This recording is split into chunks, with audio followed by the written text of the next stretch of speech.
Okay, so as the world has evolved over time, various things have changed the way the world has operated over the years. Certain innovations and inventions have changed how the world operates. First, the innovation of telephone. This was the first thing that really changed how the world communicates. And then, most importantly, is the innovation of the internet. And then, much more importantly, is the innovation of the World Wide Web. Now, the World Wide a website can simply be defined as an application that runs on the internet. That is an application you can access through a URL on the internet. URL is an acronym you for Unified Resource Locator. Now, for you to build for a website to be built, certain things are required to be put in place. There are certain pillars that are used necessary for building a website. We have we have in about three core languages for every website that you want to build. First, we have the HTML. And HTML is actually, you can liken a website to a house in this analogy. HTML is the building block. It's used for building the structure of the website. HTML can refer to the block, the cement, the concrete that you use to put together and build a website. Then after HTML, the next thing is what? CSS. Now, after you have built the website, the building blocks of your house, you have done the concrete, you have done your foundation and all of that. You need to beautify the house, and that's where plastering comes in, painting, etc., wallpapers and all of that. So now CSS does that job. So while HTML focuses on the structure of a website, CSS on the other hand focuses on the beautification of a website. That is for that. And then after you have beautified the house, the next thing is that you need to make the house what? Functional. The house has to be able to respond to human behavior, human interactions. For example, someone should be able to open a tap in your house and fetch water after building a house. Someone should be able to press a switch and the light gets turned on. Someone should be able to turn on a socket and the TV gets powered and all of that. Now this is where JavaScript comes in. JavaScript is responsible for adding behavior to websites. So now, while HTML is concerned with structure, CSS is concerned with beautification, JavaScript is concerned with adding behavior to a website.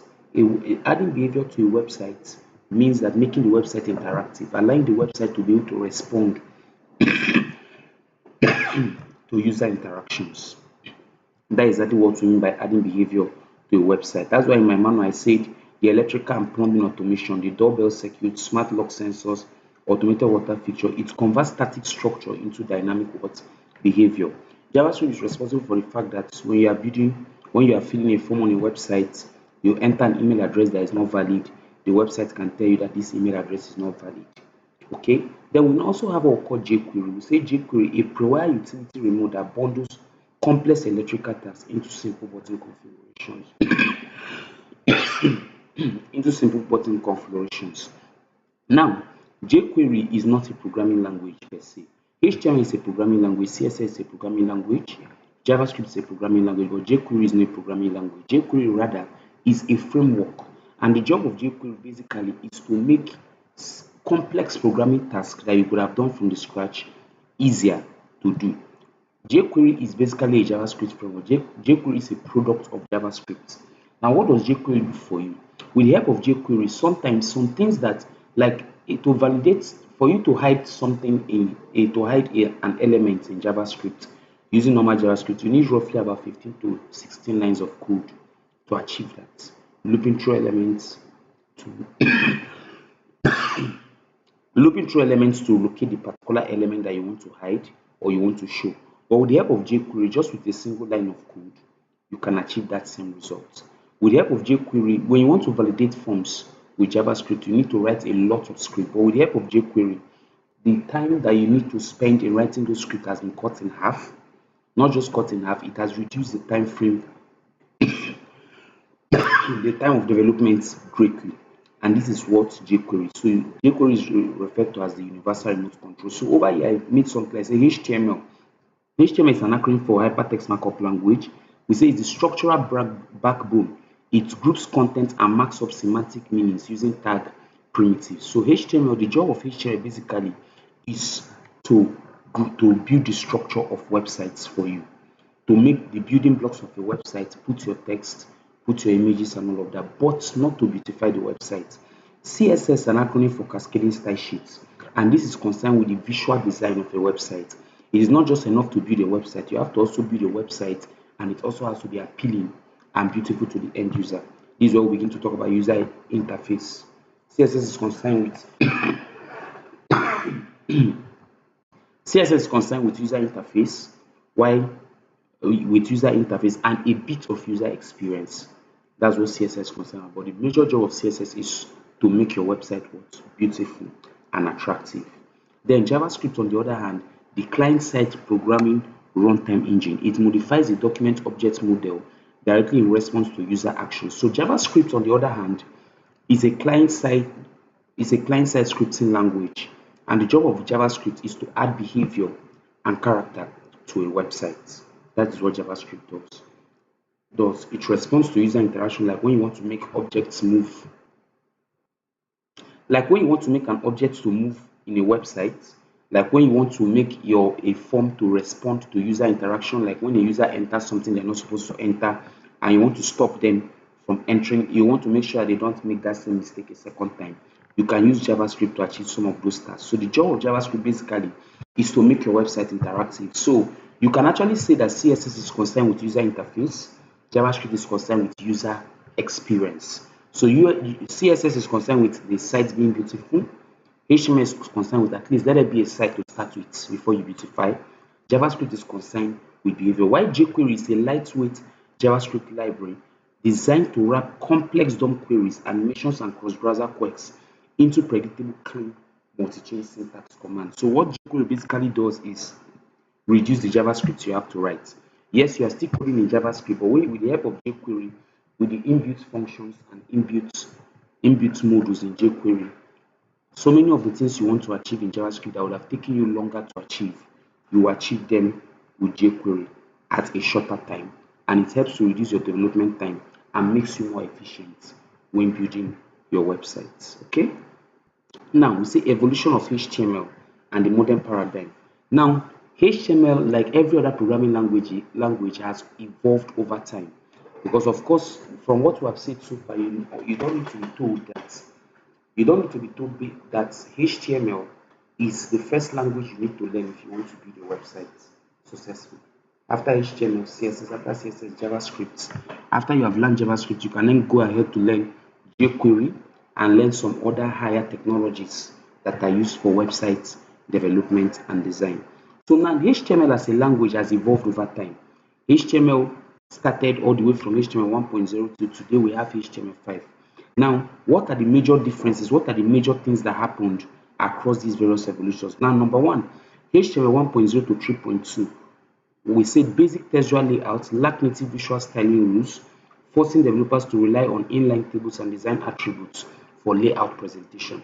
So from HTML 1.0 to HTML 3.2, HTML was more of just a text engine. Like it could only display text. There was no support for multimedia. There was no support for visual styling rules. Like you couldn't really style, you couldn't beautify anything. Yes, you could also use a bit of, there is a way to mix CSS in HTML and beautify your website, but then at this point in time it cluttered the code, so there was no proper separation between design and structure. It's just like saying that the same person that laid the block for you and that laid the block for you should also be the same person that will do your painting for you, that will do your wallpaper for you. Like, even if it's just like a doctor. You can easily, if you are suffering from malaria, typhoid, you are okay with any doctor meeting with you, any general doctor. But when a serious medical condition is in place, you will look for a specialist. You look for someone that specializes in that area, and that is really what is happening. HTML happened to not be so good with design, so that is so in HTML 1.0 and 3.2, HTML was purely text based. There was really nothing else to do. It was just text based. Interaction with user interaction was highly limited. It was more of a one-way communication street, and it forced developers to rely on tables and design attributes to lay out presentation. and this club type. Now, if you cannot separate this in programming, there's what we refer to as separation of consigns. In programming, we have what we call separation of what? Consigns. When you separate consigns, it means that you make a programming language that is capable, that is very good in a particular area to handle a particular area of your software, and make another programming language that is good in a particular area to handle your software. And at the end of the day, you integrate all of them together into a single system. And that is why every modern programming language allows you to communicate with other programming language outside it. Okay, now we now move on to HTML 4.0.1. This was in 1999. This stabilized the separation of structural content from visual presentation by formally introducing CSS. However, it still contained many presentation heavy tags that lacked native multimedia support. Now, HTML 4.0.1 HTML 4.0.1 HTML 4.0.1 was when CSS came into play. That was in the year 1999.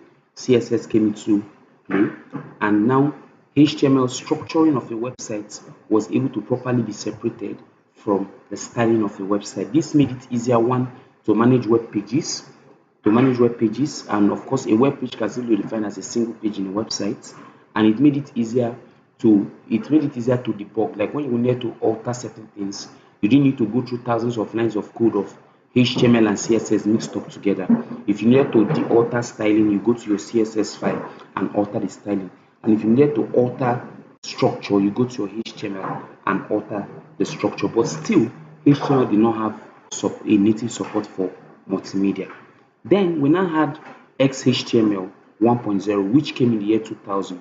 Now, this was a reformulated HTML 4.0.1 into its strict XML structure. It enforced lowercase tagging, mandatory attribute codes, and closed standalone nodes. It failed globally because minor syntax mistakes caused complete browser passing drops. Now, with the problem that XHTML had,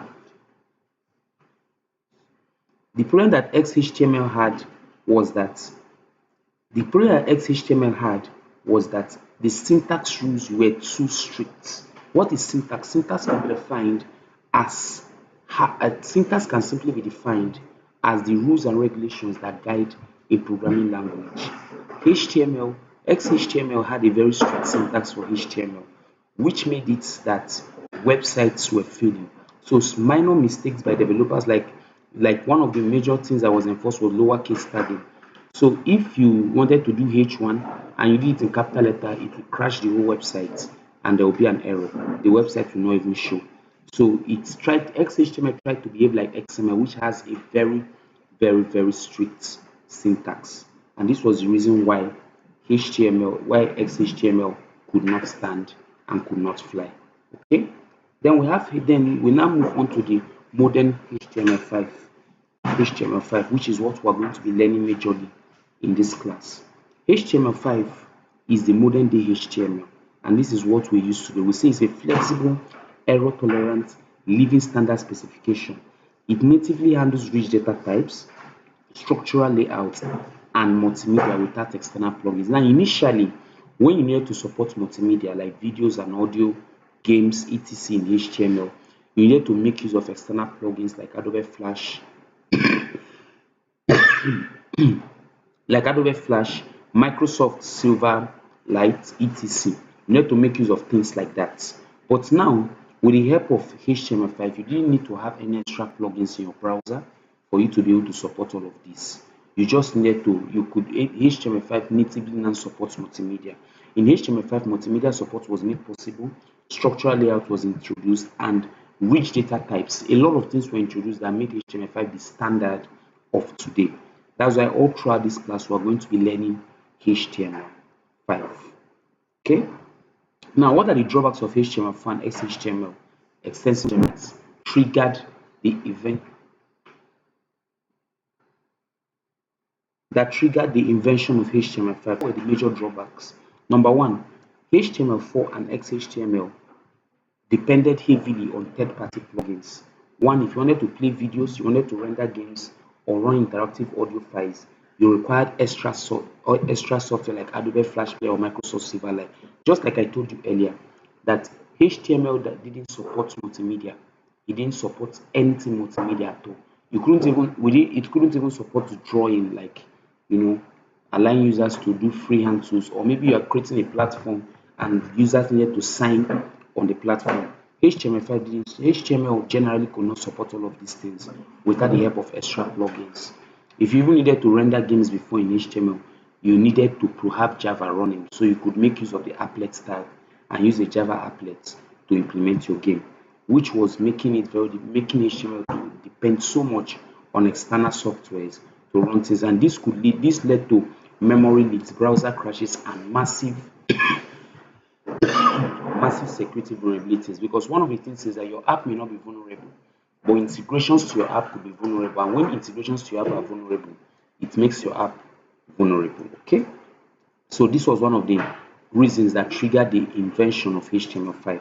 HTML5 is basically a total reinvention of HTML. Now, lack of semantic definition. HTML4 forced developers to build document structure using infinite nested divisions, like you can see things like div ID equal to header, div class equal to footer, search engine crawlers and screen readers. When you mention search engine crawlers, the easiest way to get traffic to a website is through search engines, and search engines achieve this through the help of crawlers, spiders, and robots. So search engine crawlers could not properly understand how a website was structured because of the fact that they were not using semantic tags. That semantic tags is talking about tags that are clear as to what they are doing. You need to make use of div tags, and div tags with attributes like ID and class are not semantic tags. It is not clear. It cannot be clear to the search engine. It cannot be clear to screen reader. When we're talking about screen readers, we're talking about special devices that are designed for people with vision impediments, people that are blind. You know that people that are blind are also being taught. There are schools for the blind. They are being taught with braille. Also, even screen readers are also existing for teaching people that are blind, to allow people that are blind to be able to browse on websites. So lack of semantic, because there were no semantic tags in HTML4 and XHTML, HTML5, the introduction of semantic that made it possible that screen readers could understand the structure of websites. Screen readers could understand the structure of a website, and also search engines could also understand the structure of a website and be able to properly index a website and be able to properly display a website to the end user, making it possible for even people with visual impediments to browse through your website. That is accessibility. Then XHTML's overly strict validation failures. So XHTML, on the other hand, one of the reasons why it failed, it could have succeeded, probably would not have been calling it HTML today, would have been calling it XHTML. XHTML. But the problem was that XHTML had very strict validation rules. The strict rules of XHTML made it very, very difficult and literally impossible for users to be able to make use of XHTML.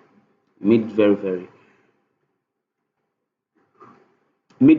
impossible for users, for programmers and developers to effectively use HTML because the rules were too much and these rules were causing problems. So that was why XHTML was not accepted.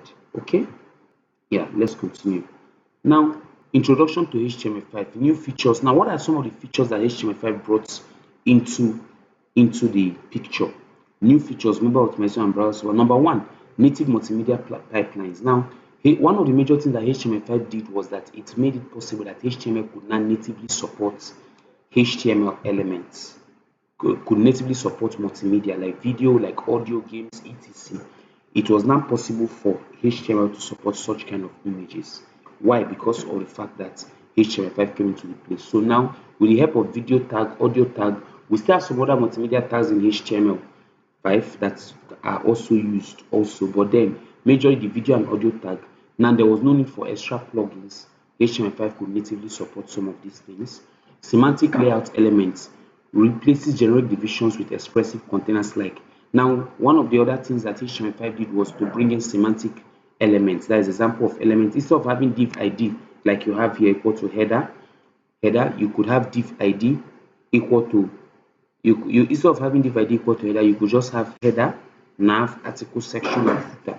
With the help of semantic tags, screen readers could understand the structure of a website and properly make the website accessible to users with visual impediments, and that is one. And also search engines could also still understand the structure of a website and be able to achieve that. Now, native client data storage APIs. Now, with the help of HTML5, you could store data in your user's browser, either as a session storage or as a local storage. Now, session storage means that as soon as the browser is closed, whatever that was stored will disappear. But local storage, even if they close the browser, they reboot the system, it still remains stored. Now, what is the use of this local storage and session storage? For example, if you run a website that has both a dark mode and a light mode, you don't expect that every time your users come, they have to choose either dark mode or light mode, for instance. Now, so in that case, with the help of local storage, you can, if they pick dark mode, for instance, as the mode they like, each time they come to your website, they don't need to select that again. Automatically, you will store it in local storage, and each time they come to your website, they will automatically go on dark mode until pending when they change their choice by themselves. Okay. Then another reason is that, like, many of you, if you have created a Gmail account, when you create a Gmail account, the first time you are creating a Gmail account, Google will show you themes and tell you to choose the particular theme that you want. And when they tell you to choose the particular theme that you want, you can pick any of the themes. And you notice that after you pick that theme that time, you never ever have to pick the theme again. Every time you log in on that particular browser or on that particular system, that same theme is what you'll be using. And that is a very good example of where local storage works. So with the help of local storage, you can make your website more user friendly. I always give the example. I said your Facebook page, your Facebook account, for those of you with Facebook account or TikTok accounts, whatever social media accounts I always give one example. I say many of us don't remember our passwords again because of the fact that we don't even remember the last time we entered our password to log into our application. And this is part of the things that made HTML5 stand out. Ability to store data locally. Now, advanced inputs now, and it allowed browsers, and it allows developers to store to 5 MB to 10 MB. In fact, modern browsers of these days allocate as large as 64 MB for local storage and session storage. Now, another thing that HTML5 brought to the table was advanced input form control attributes into input form control attributes. Now, one of the things that happened is that now initially everything you needed to accept, every input you needed to accept in a form in HTML had to be coming in text. You only had input type equal to text, and you had select, you had radio buttons, and you had checkboxes, of which this is too limited in real life to actually use in forms. Now, if you needed to accept the dates of birth of someone, you need to make use of extra plugins like jQuery calendar plugin and JavaScript for you to be able to accept dates. If you needed to accept an email address, you needed to accept the email address as text and then write a lot of JavaScript code to recognize whether the person entered a valid email address or not, and among many other things. So, well, with the help of HTML5, you don't need to go through all of that now. With input type equal to date, you can accept date from a user. A calendar will drop down and the user can actually select the date. If you even want to accept time and date, it's also possible with the help of HTML5. Also, when it comes to email, now you don't need to write long algorithms to check regular expression of an email address, whether an email is valid or not. Rather, with input type equal to email in HTML5, when the email is valid, the HTML will tell you automatically, will not disturb you. But if it is an invalid email address that was entered, automatically HTML is going to stop you. This and many other features are what HTML5 introduced to the table. And now HTML5 also allowed developers to be able to make use of some of the hardware components of the computer system. Yeah, like you want to access a user's location, you want to store native data, you want to actually do an application that runs 100% offline. Like maybe you want to build a game in HTML, CSS, and JavaScript. It's now possible with the help of HTML5. Now, the role of HTML5 in mobile ecosystems. What is the role of HTML5 in the mobile world? One, the responsive viewport control paradigm. Through the meta viewport element, HTML5 communicates hardware screen resolutions to browser canvas directly, preventing mobile browsers from rendering desktop skills and forcing proper layouts. Now, initially people access the internet more and websites more through their systems. But the world we are in a mobile world today, and this mobile world we are in today, people access the internet and websites more through their mobile devices. So with the help of the viewport, with the help of the viewport elements, the meta viewport elements that was introduced in HTML5, you don't need to go through the stress of using CSS to make your website to appear in a certain way on mobile devices, in a certain way on desktops, in a certain way on smart TVs based on their screen size. Rather, if you add if you add the meta viewport tag to your HTML document at the head section, that's all you need to do. And as soon as your a device visits your website, automatically it will communicate the screen size of your website to the meta viewport tag, and the website will automatically scale to be able to fit into whatever screen you are on. Whether you're in a mobile device, you're on a laptop, you're on a smart TV, you're on a large screen. You know, there are very large screens today, very large screens. You now have screens of even up to 100 inches, 150 inches, and all of that. So, no matter the screen you are on, your website was going to adjust what accordingly. This is one of the major things that one of the major roles that the HTML5 has played in the mobile ecosystem. Then offline operational support via service workers now allows progressive web applications to load content from cache when when network connectivity drops or when operating completely offline. Now you may want to build certain applications that needs to run offline, like you may be building a game using HTML5, CSS3, and JavaScript, and this game you are building, you want it to run offline. With the help of HTML5, it is now possible.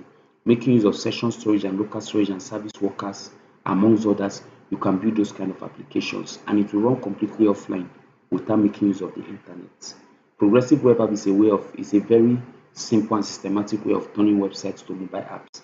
We live in a world of convenience, and people will always find it more website through your mobile app than accessing your website through their browser, like going to one type the name of your website in their browser. People will be more comfortable to access your website through your mobile app. Then direct native device API integration, as just like I said earlier, that with the help of HTML5 now, you can make use of hardware components of the computer system, things like GPS location mapping, camera sensors, and touch gestures. Also microphone.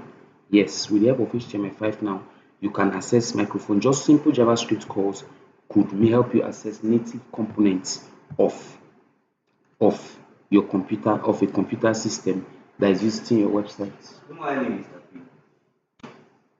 That is visiting your website. Simple components and simple JavaScript calls would allow you to create components to be able to access hardware components for people that visit your site. For instance, on a mobile device with input type equal to camera, you can actually get a user to snap a picture live on your website rather than uploading from their gallery. This is one of the very important things that HTML5 this is one of the major things that HTML5 did that made it acceptable and generally acceptable on the internet. So it makes it possible that now websites can communicate directly with the hardware of the computer system, not just native applications. Now all the modern browsers of today support HTML5. Google Chrome supports HTML5, Mozilla Firefox, Microsoft Edge, Safari, and even any other new browser that will come will surely support HTML5.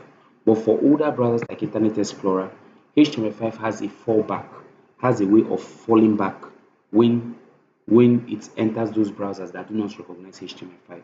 It has a way of falling back, and it uses that. You could just simply tell the user that their browser does not support this particular feature on your website because it's an old model browser. But hardly do people use such browsers. So if you build your application on HTML5, you are rest assured that 95% to 98% of browsers around the world is going to run your application conveniently without any problem. So now this brings us to the end of this first video, and I will encourage us that I'll tell you, go further, study more on HTML5 and see so many of the things that HTML5 has brought into the table that will help make your web development journey and web design journey much easier. Thank you.